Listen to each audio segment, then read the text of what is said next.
Natuyong stain dulot ng deodorant sa kilikili ng damit na hindi matanggal-tanggal? Problema nga naman. Pero di mo ba alam na kayang-kaya na yang matanggal gamit lamang ang isang kutsara ng baking soda at isang kutsarang suka? Paghaluin lang ito at ipahid sa mansa na dulot ng mga deodorant.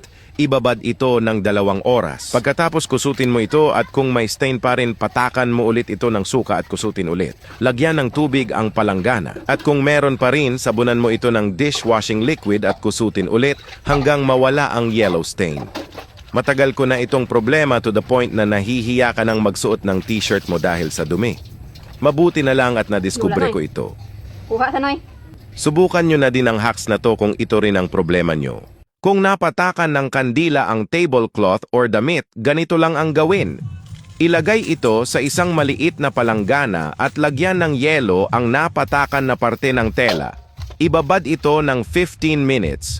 Ang yelo ay makakatulong para tumigas ang kandila. Pagkatapos ng 15 minutes, kusutin mo lang. Ang tela matatanggal na agad ang patak ng kandila ng walang kahirap-hirap. Nadikitan ng whiteout ang iyong damit? Huwag munang manghinayang matatanggal pa yan. Kumuha ka ng bowl at gumawa ka ng baking soda paste. Wala ka ng ibang ihahalo sa baking soda kundi tubig lang. Ipahid ito sa whiteout stain gamit ang lumang toothbrush, ibabad ng 30 minutes. Pagkatapos kusutin ito at buhusan ng tubig.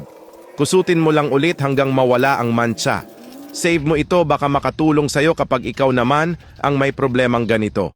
Kung naguhitan ng ballpen, ang uniform ng anak mo, huwag ka munang magalit. Matatanggal pa yan. Meron ka naman sigurong acetone pantanggal ng nail polish mo. Yan ang ipatak mo sa uniform ng anak mo.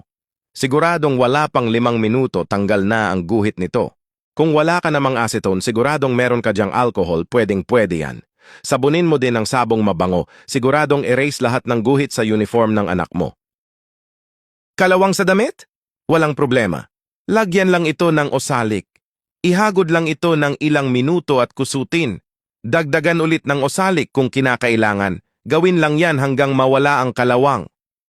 Noon tinatapon ko na ang ganito karuming medyas, pero may nadiskubre akong hacks na talagang magpapalinis nito.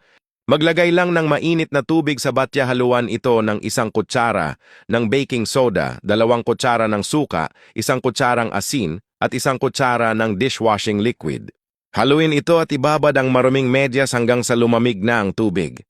Kusutin lang hanggang mawala ang dumi. O di ba malinis na? Subukan nyo na din! Kapag nadikitan ng bubble gum ang damit, ganito lang ang gawin. Ibabad ito sa yelo. Siguraduhing matigas na ang gum bago ito tanggalin. Pagkatanggal ay meron pa ring maiiwan sa damit. Patakan lang ito ng oil. Kahit anong oil ay pwede. Matatanggal naman ngayon ang bubble gum, pero oil naman ang natira. Sabunan lang ito ng dishwashing liquid para mawala ang oil. Save mo ito, baka makatulong kapag damit mo naman ang nadikitan ng bubble gum. Kung naninilaw na ang damit, ganito lang ginagawa ko. Kinukusutan ko muna para matanggal ang mga alikabok na nakadikit. Dito, palitan ng malinis na tubig ang batya. Nilalagyan ko to ng aniel, sinasabay ko sa powder. Ibabad yung mga damit ng 10 to 15 minutes, saka ko yang kusutin ulit, banlawan at isampay.